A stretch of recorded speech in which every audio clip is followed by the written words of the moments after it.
اولین آیه‌ای که درباره اطاعت از خدا و رسول خدا وارد شده، من 2 آیه رو میخونم درباره اطاعت از خدا و رسول خدا، بعد به آیه حجاب میپردازیم.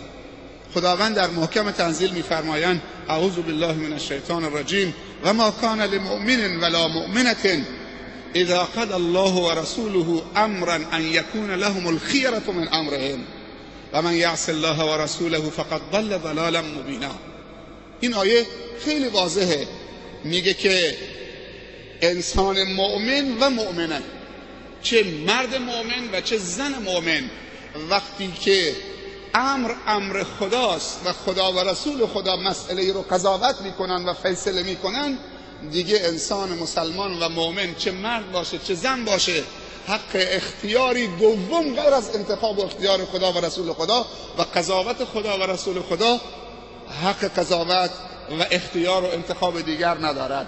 بعد میگه دنباله آیه: اگر مؤمنی و مسلمانی خداوند در مسئله قضاوت بکنه و انتخاب بکنن مسئله، بعد این زن مسلمان و مرد مسلمان مسئله خلاف امر خدا رو فیصله بکنن و انتخاب بکنن، میگه و من یعص الله و رسوله فقد ضل ضلالا مبینا.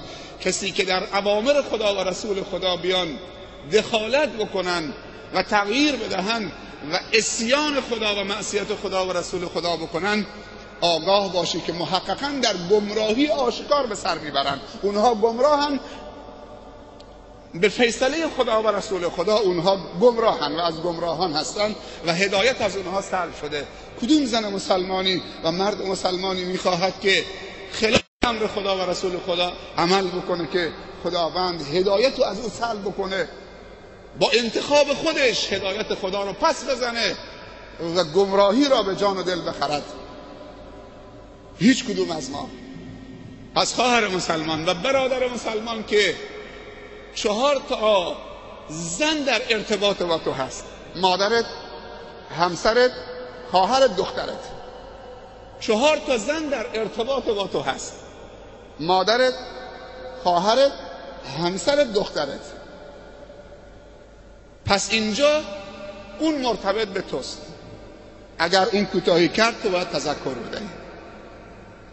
اما این آیه در سوره احزاب آیه 36، اگر کسانی میخوان مراجعه بکنم به آیات.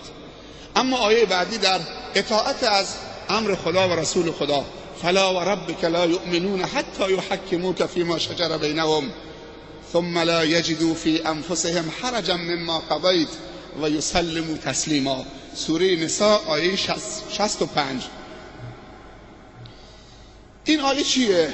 میگه فلا و ربک لا یؤمنون، نه به خدا قسم که ایمان نمی آورن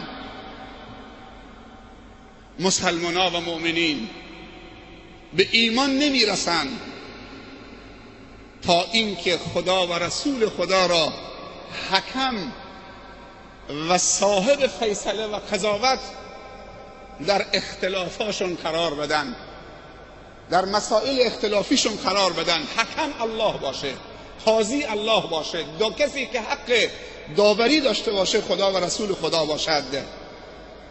میگه هرگز ایمان نمی آورن کسانی که به قضاوتی غیر از قضاوت خدا و رسول خدا در اختلافات فیما بینهم رجوع میکنن و تن در میدهند.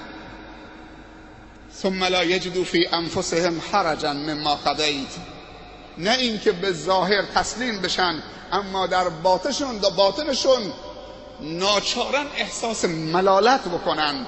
به ظاهر میان میگن ما راضی شدیم به رضای خدا و قضاوت خدا و پذیرفتیم، اما در درونشون میگه چه؟ یک نارضایتی هست که نشون نمیدن و ظاهرا که دلتنگن، اما تحمیل شده بهشون، چون که بالاخره تو جامعه زندگی میکردن مجبور شدن که گر خواهی نشوی رسوا همرنگ جماعت باش. اما در درونشون میگه احساس ملالت میکنن از این که قضاوت خدا و رسول خدا را بپذیرن. همین کافیست که بهشون بگن ملا شدید، همین کافیست که بهشون بگن کلاستون پایین آمده، همین کافیست که تمسخری از اونها بشه. از درونشون خجالت میکشن، در درونشون احساس ملالت میکنن. میگه نه، اینم ایمان نیست که به ظاهر تن در بدید اما در درونت احساس ملالت بکنید، احساس افسردگی بکنید. حالا چی شد؟ حالا دوستان چی میگن؟ حالا مردم چه درباره من قضاوت میکنن؟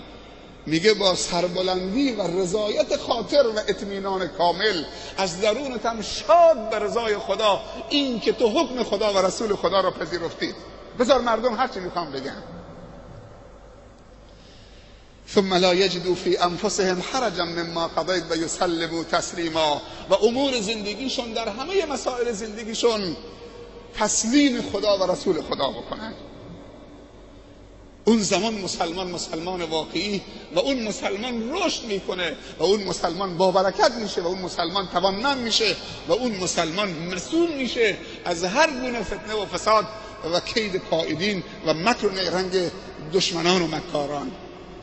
اما اینکه با کره و با شرم و حیا از دیگران این مسائل رو بپذیرید اما در درونت تو آرامش نداشته باشید به حجاب که امر خدا و رسول خداست، خواهر مسلمان و برادر مسلمان، این تو را از ایمان دور میکنه، این تو را از رضای خدا دور میکنه.